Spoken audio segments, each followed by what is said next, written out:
Inilah Injil Yesus Kristus menurut Santo Markus. Dimuliakanlah Tuhan. Sekali peristiwa, waktu hari sudah petang, Yesus berkata kepada murid-muridnya, "Marilah kita bertolak ke seberang." Mereka meninggalkan orang banyak, lalu bertolak dan membawa Yesus beserta dengan mereka dalam perahu di mana Yesus telah duduk, dan perahu-perahu lain pun menyertai dia. Lalu mengamuklah topan yang sangat dahsyat, dan ombak menyembur masuk ke dalam perahu, sehingga perahu itu mulai penuh dengan air. Pada waktu itu Yesus sedang tidur di buritan, di atas sebuah tilam. Maka murid-muridnya membangunkan dia dan berkata kepadanya, "Guru, Engkau tidak peduli kalau kita binasa?" Yesus pun bangun, menghardik angin itu dan berkata kepada danau itu, "Diam, tenanglah." Lalu angin itu reda dan danau pun menjadi teduh sekali. Lalu Yesus berkata kepada murid-muridnya, "Mengapa kamu begitu takut? Mengapa kamu tidak percaya?" Mereka menjadi sangat takut dan berkata seorang kepada yang lain, "Siapakah gerangan orang ini sehingga angin dan danau pun taat kepadanya?" Demikianlah Injil Tuhan. Terpujilah Kristus. Yesus berkata, "Mengapa engkau sangat takut? Mengapa engkau tidak percaya?" Saudara-saudari sekalian terkasih dalam Kristus, dalam bacaan Injil hari ini kita melihat bagaimana para murid takut dan bagaimana Yesus menghardik angin dan ombak besar, dan ada damai, ada ketenangan. Saya mau mengajak Anda untuk merenungkan tema ini, ketakutan dalam hidup kita. Mengapa kita takut? Kedua, apa hubungan antara ketakutan dan ketidakpercayaan? Ketiga, bagaimana kita bisa berjalan dari ketakutan kepada iman? Mengapa kita takut?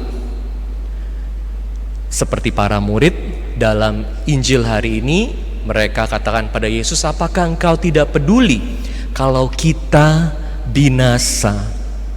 Mereka takut binasa. Tapi apa artinya binasa? Binasa tentu ini karena ada yang dihargai, ada yang sangat berharga buat mereka, yaitu hidup mereka.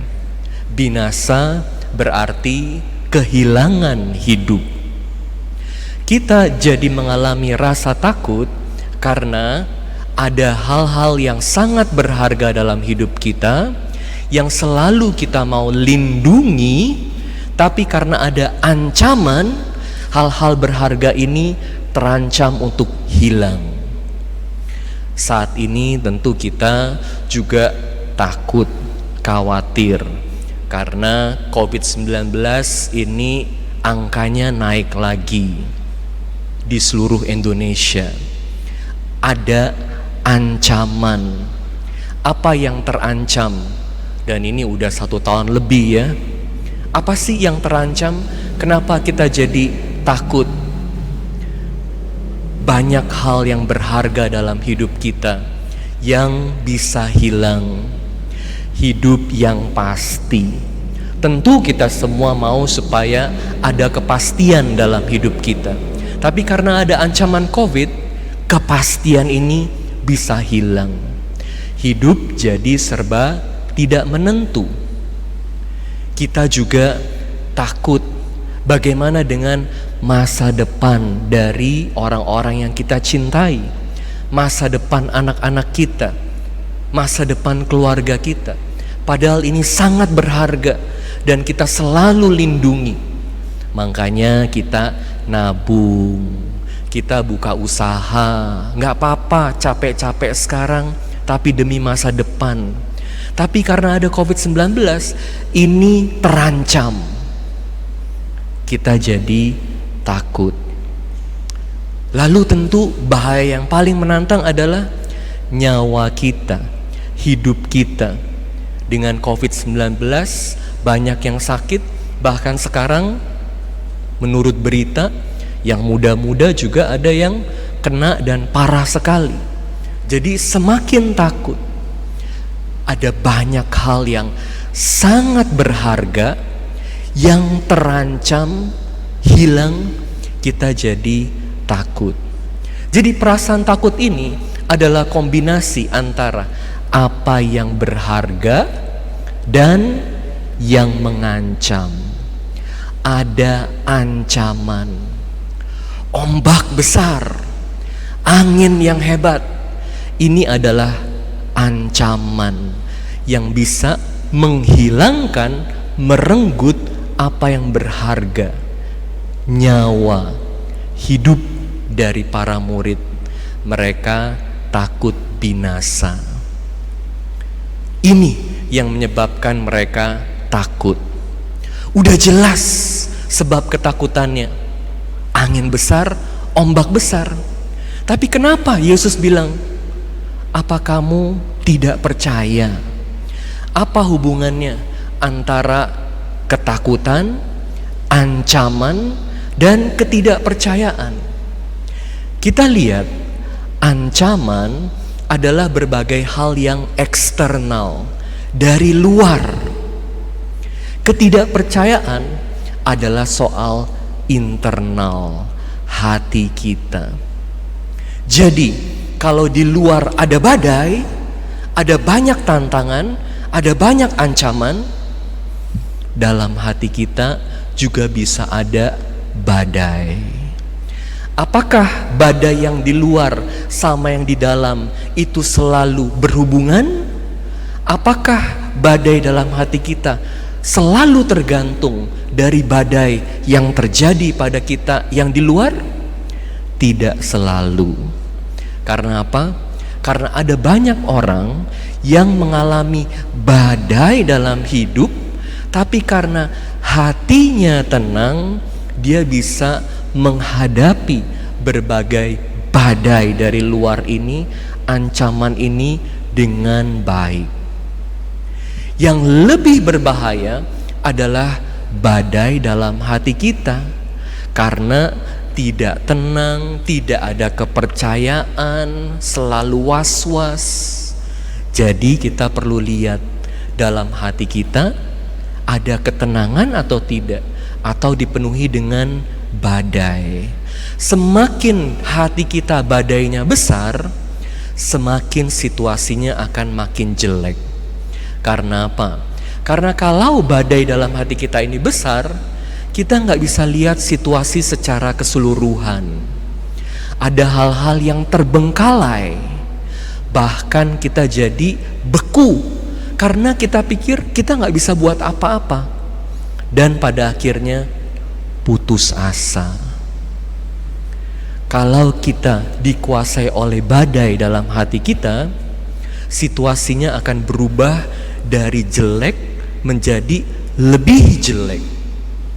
Saya ingat ada satu cerita seorang raja yang buat kompetisi melukis. Temanya adalah kedamaian. Jadi ada begitu banyak lukisan, ratusan, semua mau menangkan hadiah yang besar dari raja.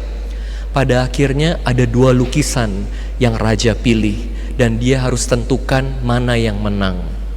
Satu lukisan ini gambar gunung yang hijau, begitu bagus, begitu indah, dan ada danaunya, airnya tenang sekali. Jadi refleksi dari gunung ini kelihatan di danau itu dengan begitu damai. Semua yang melihat gambar itu merasa ini pasti pemenangnya. Gambar yang kedua itu adalah gambar gunung tapi kering, dan di situ ada bukit yang curam dengan air terjun yang sangat besar, dan ada sungai yang arusnya begitu kuat. Jadi setiap orang yang melihat gambar itu melihat ini nggak tenang. Pertama, kering. Lalu airnya arusnya begitu kuat, berbahaya. Ada air terjun lagi yang sangat ribut. Gimana bisa bandingin sama gambar yang satu lagi ini? Tapi ternyata raja itu pilih sebagai pemenang gambar air terjun dengan sungai yang arusnya begitu kuat. Karena apa? Karena di situ dia lihat ada satu bagian kecil di mana di atas batu ada sarang burung dengan ibu dari burung ini dan bayi burung. Mereka berdua lagi beristirahat dengan tenang. Jadi raja itu bilang, ketenangan, damai itu bukan tergantung dari luar, berbagai hal yang terjadi pada kita, tapi pertama-tama harus dari dalam hati kita. Ada gak ketenangan dalam hati kita? Atau dipenuhi dengan badai juga? Nah, jadi bagaimana supaya hati kita ini bisa tenang? Kita perlu belajar percaya. Dan syukur pada Tuhan, dalam Injil ini kita diingatkan bahwa Yesus adalah Allah. Karena Yesus menghardik angin ribut dan badai besar, Dia menenangkan angin ribut dan ombak besar. Dia berkuasa atas alam. Dalam bacaan pertama, kita melihat bagaimana Allah yang berbicara kepada Ayub. Allah hadir dalam angin besar dan Allah berkuasa atas langit dan danau. Jadi ada kesamaan antara Yesus dalam Injil dan Allah dalam bacaan pertama, karena Yesus adalah Allah yang berkuasa atas alam semesta. Dan kita tahu dalam kisahnya Ayub, setan mau mencobai Ayub harus minta izin dulu sama Allah. Artinya segala sesuatu yang terjadi dalam hidup kita itu harus seizin Allah. Tidak ada hal di dunia yang terjadi kalau Allah tidak mengizinkan. Karena Allah Maha Kuasa. Dan Allah yang Maha Kuasa itu adalah Allah yang mencintai kita. Seperti dalam bacaan kedua dikatakan Yesus memberikan hidupnya buat kita. Jadi kalau Allah berkuasa dan mencintai kita, kenapa perlu takut? Belajar berserah kepada Allah.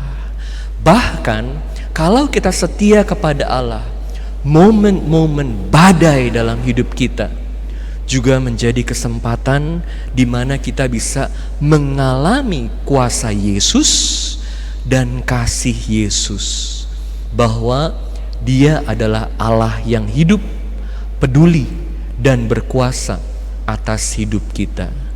Dengan demikian kita juga bisa lebih memberi hidup kepada orang lain. Saya ingat ada satu cerita tentang seorang tentara yang juga seorang pastor.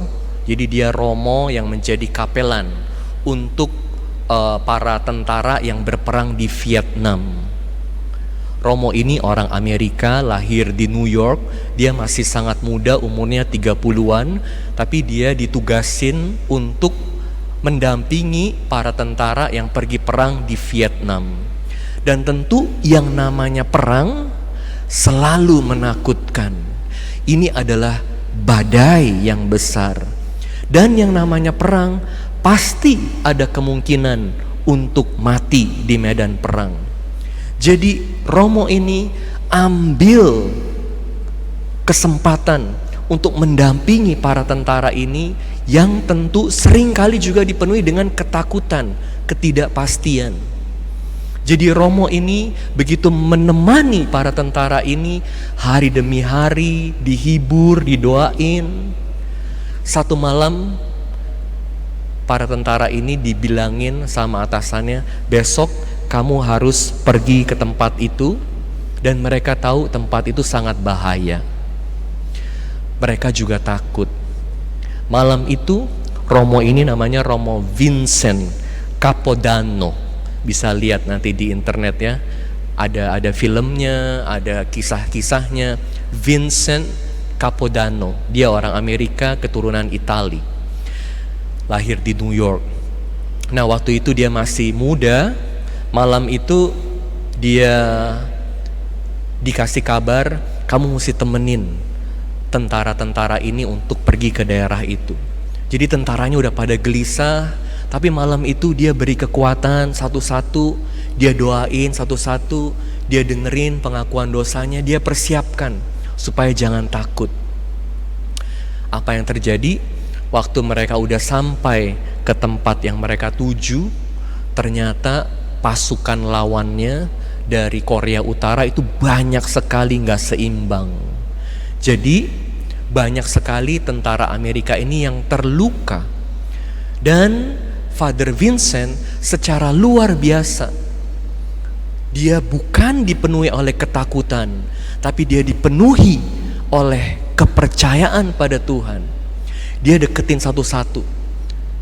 Yang terluka dia kasih berkat, dia bilangin, jangan takut, percaya pada Yesus. Karena Yesus adalah kebenaran dan kehidupan. Waktu dia lari deketin satu-satu yang terluka, dia sendiri terluka, tangannya kena tembak. Tapi itu gak menghentikan dia untuk dampingi mereka yang terluka satu-satu. Dan ada satu yang terluka parah, waktu disentuh oleh Father Vincent, dia bilang, entah kenapa saya merasa damai sekali. Dia jadi seperti Yesus yang hadir buat saya. Dan ada lagi yang bilang, dia adalah santo dalam hidup saya. Tapi saat itu Father Vincent sendiri akhirnya kena tembak beberapa kali dan dia meninggal di tempat. Ada buku yang ditulis mengenai Father Vincent, judulnya Dipersenjatai dengan Iman. Jadi apa senjatanya yang paling kuat? Bukan senapannya, tapi imannya. Dan itu yang memberi kekuatan buat banyak tentara, memberikan hidup dan pengharapan. Kita semua diundang untuk terus percaya kepada Tuhan Yesus yang mengasihi kita semua, yang berkuasa atas alam semesta dan mencintai kita semua. Tuhan Yesus Kristus, berilah kami damai. Amin.